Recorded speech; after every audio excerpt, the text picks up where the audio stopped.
अपनी ड्यूटी दें। और ट्रिपल ए की जो बैठक है, एएनएम, आशा और आंगनवाड़ी कार्यकर्तियों की जो बैठक है, वो लगातार रूप से कभी एएनएम सब सेंटर्स में, कभी आंगनवाड़ी केंद्र में आयोजित हो।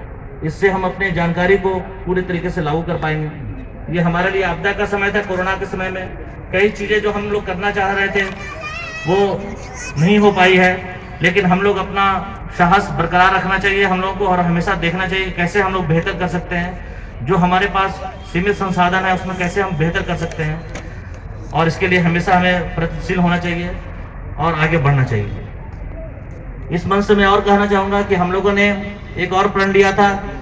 1000 ग्राम पंचायतों में, 1193 ग्राम पंचायतें हमारे पास है अभी, 1000 ग्राम पंचायतों में पुस्तकालय स्थापित करने का। आपको मैं यहाँ बताना चाहूंगा कि लगभग 200 ग्राम पंचायतों में हम लोगों ने पुस्तकालय स्थापित कर दी है। उसका डेटा भी हम लोग कलेक्ट कर रहे हैं, उसका भी एक अभियान हम लोग चलाएंगे यहाँ पे। और इस मंच से मैं कहना चाहूंगा कि जो भी बरेली के नागरिकगण हैं, ग्रामीण, इसमें हम लोग बहुत जो उपयोगी पुस्तकें हैं, और साहित्य की भी पुस्तकें और प्रतियोगिता की भी पुस्तकें उसको रख रहे हैं। महिला साहित्य भी रख रहे हैं, बच्चों के लिए भी साहित्य रख रहे हैं, कि सभी वर्ग का जुड़ाव हो। न्यूज़पेपर भी उसमें हम लोग रखेंगे कि कहीं ना कहीं एक जुड़ाव हो, और विकास की जो कार्यप्रणाली है, सरकार की जो योजनाएं हैं, उसका कैसे लाभ उठाया जा सकता है, उसकी साहित्य भी रहेगी कि उसके बारे में जानकारी प्राप्त करके आगे बढ़ सकते हैं। बहुत सारी योजनाएं हैं यहाँ पे, हम लोग बताना चाहेंगे कि बहुत सारी योजनाएं हैं जिसका सही समय पे सही लोगों को लाभ नहीं मिल पाता है। अभी आप लोग को ध्यान देना होगा कि अभी हमारे यहाँ स्ट्रीट वेंडर्स की योजना है, और केवल नगर निगम क्षेत्र में 45,000 का टारगेट है। और मुझे लगता नहीं है कि अभी 45,000 स्ट्रीट वेंडर्स होंगे पूरे जनपद बरेली के नगर निगम क्षेत्र में। तो अभी अगर सही तरीके से प्रणाली का चयन कर लिया जाए तो सभी स्ट्रीट वेंडर्स को भी हम शामिल करेंगे तो 30 से 35,000 लोग होंगे। तो इसको हम लोग को चाहिए कि समय पे सबको इंक्लूड करें। आप लोगों से भी अनुरोध है माननीय विधायक जी, माननीय मंत्री जी से, कि एक सूची बना लें आप लोग भी, जो भी है अभी समय है हमारे पास और काफी गैप्स हैं, कि जो भी स्ट्रीट वेंडर्स हैं उसकी सूची उपलब्ध हो जाए आप लोग के स्तर से भी अभी, और हम लोग उसको नगर निगम से उसको वेरीफाई करा के कि अगर स्ट्रीट वेंडर है तो उसको 10,000 के ऋण पीएम स्वनिधि योजना के तहत दे सकते हैं। इसमें पुरुष और महिला वेंडर दोनों हो सकते हैं, इसमें कहीं कोई समस्या नहीं है। और 10,000 का ऋण है, मात्र 4% ब्याज पे दिया जाएगा। और इसमें योजना ये भी है कि अगर ये ऋण सही समय पे ऋण का चुका देते हैं तो उसको बाद में और भी बड़ी राशि का ऋण दिया जा सकता है। आप संस्थागत ऋण से जोड़ने का एक बेहतर माध्यम भी है पीएम स्वनिधि योजना, और बहुत बेहतर तरीके से इसको किया जा सकता है। उससे जो गरीब स्ट्रीट वेंडर है उसके लिए 10,000 की राशि का बहुत बेहतर तरीके से प्रयोग करके अपने जीवन को वो बेहतर बना सकते हैं। तो कई योजनाएं हैं जिसको सही समय पे अगर हम लोग चिन्हित कर लेते हैं और सही तरीके से लागू करते हैं तो इसको बहुत बेहतर किया जा सकता है। आप सभी से यहाँ पे जितने लोग हैं, आप लोग को लगता है कोई स्ट्रीट वेंडर है, और इसमें कोई कोलैटरल की जरूरत नहीं है, कोई दिक्कत नहीं है। केवल उसका एक नगर निगम से या नगर पालिका क्षेत्र या नगर पंचायत क्षेत्र, कोई भी जो नगरीय निकाय है, वहाँ केवल एक सर्टिफिकेट चाहिए कि वो स्ट्रीट वेंडर है। उसका आधार कार्ड चाहिए और पासबुक नंबर चाहिए, अकाउंट नंबर चाहिए, और 10,000 रुपीज उसको सरकार देगी, और मात्र 4% ब्याज पे।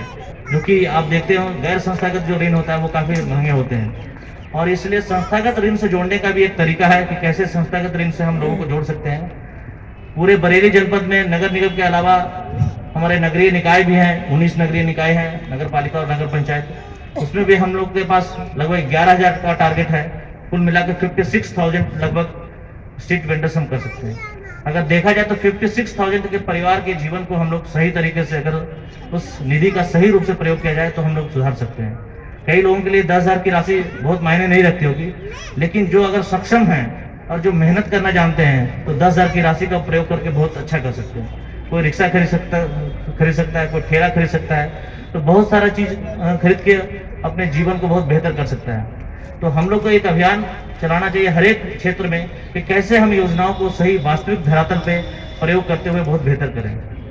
आप महिला शक्ति आज यहाँ एकत्रित हुए हैं, और यहाँ वैसे पुरुष भी हैं कि जिन्होंने महिलाओं को सशक्त बनाने के लिए आगे आए हैं। कुछ ऐसे पुरुष भी होंगे जो महिलाओं को सशक्त नहीं बनाते होंगे। तो इस मंच पे आए हैं तो कम से कम ये प्रयास होना चाहिए कि हमेशा लोगों को बढ़ाना चाहिए, आगे बढ़ाना चाहिए। इससे केवल महिला का ही विकास नहीं होगा, पूरे समाज का एक समग्र विकास होगा। और जब एक व्यक्ति दूसरे व्यक्ति को आगे बढ़ाता है, पॉजिटिव एनर्जी से उसको आगे बढ़ाता है, तो पूरे समाज का भी विकास होता है। सबसे बड़ी शक्ति हमारी आंगनबाड़ी और पुलिस। एक बार सबके लिए जोरदार तालियां, जिससे कि आपके सहयोग की कहीं कमी ना रह जाए और ये जो अभियान हमारा और आपका है वो आगे तक जाए। वन स्टॉप सेंटर और बेटी बचाओ बेटी पढ़ाओ योजना या कन्या सुमंगला योजना हो, विधवा पेंशन हो या पॉक्सो एक्ट के क्रियान्वयन में सहायता करनी हो, बच्चों को एक हम अपना संरक्षण देने के लिए प्रतिबद्ध हैं। मैं शपथ लेता हूँ लेती हूँ सदैव बालिकाओं व महिलाओं का सम्मान करूंगी, और उनके अधिकारों की सुरक्षा करूंगी, मैं प्रत्यक्ष अथवा परोक्ष रूप से अपने कृत्यों शब्दों तथा कर्मों से किसी बालिका या महिला के अधिकारों एवं मर्यादा का हनन नहीं होने दूंगा। मैं शपथ लेती हूँ कि मैं बालिकाओं व महिलाओं को उनके विकास के लिए समान अवसर प्रदान करने में अपना सहयोग और योगदान पूर्ण सत्यनिष्ठा और अपने मनोयोग के साथ दूंगा। जय हिंद, जय भारत, मिशन शक्ति जिंदाबाद, नारी सुरक्षा सम्मान, बेटी बचाओ बेटी पढ़ाओ, नारी सुरक्षा नारी सम्मान। जय हिंद, जय भारत, जय भारत। सर एक मिनट रुक जाइए।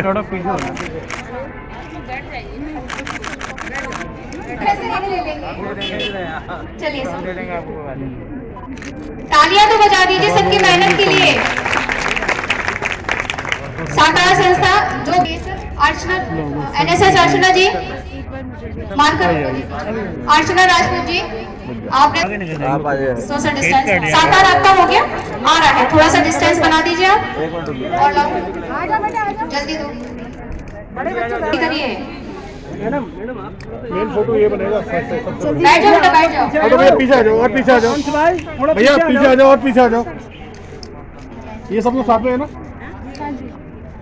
अच्छा जी एक मिनट। नेक्स्ट है दीक्षा सक्सेना जी, आपकी टीम ये बना हो जाए आकर के। आपकी टीम यही रही है, अभी हम बुलाएंगे। तालियां तो बजा दीजिए पीछे से हमारे, इधर आइए ना, भैया पीछे भी देखा करो, कोई खड़ा हुआ है। राशि बागासरी जी, आप हमारे साथ नई टीम से जुड़ी हुई हैं और आपने भी बहुत अच्छी अपनी टीम को एक्टिवेट किया है। आप भी सोशल डिस्टेंस के साथ जो भी है आपके साथ बेटा, आप राशि। हे भगवान, इतनी फोटो हो रही है, फोटो खराब ही होगी।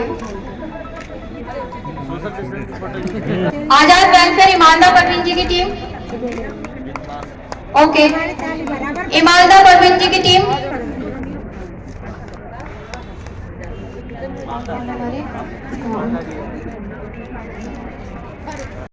हमारे पास साइन किए हुए हैं। हमारे अतिथियों को हम विदा करके आपको इसी मंच से प्रदान करेंगे, सबके नाम से बने हुए हैं। और प्रशासन भी पूरा सक्रिय है और वास्तव में इस प्रोत्साहन की आवश्यकता है।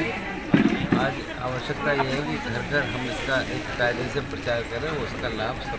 सरकार नारी सशक्तिकरण के लिए क्या करे? जैसे आपने कहा कि महिलाएं माइंस में भी काम कर पाएंगी, किस तरह से काम कर पाएंगी? क्या हम माइंस में काम करने को दे रहे हैं और प्रॉपर सुरक्षा भी दे रहे हैं। इसके आदेश कर दिए नरेंद्र मोदी जी के प्रधानमंत्री, और लोगों ने जाना शुरू कर। जैसा कि सबको पता है कि मिशन शक्ति अभियान प्रारंभ हो गया है हमारे यूपी में, तो हम लोगों की मीटिंग का मकसद ही यही था कि हम लोगों को इस बात की जगह जगह जाकर हमें जानकारी देनी है कि महिला के जो अधिकार हैं और जो कानून एक्ट है, हमें उनको जाकर जगह जगह अवेयर करना है कि अगर किसी के साथ दहेज हिंसा हो रही है या यौन शोषण हो रहा है या दहेज पीड़िता है, बहुत सारे अन्य जो प्रॉब्लम में है अगर, तो उनको हमारे ज़रिए हम योगी जी की जो नंबर है वहाँ तक पहुँचाएंगे और उनका समस्याओं का समाधान करेंगे।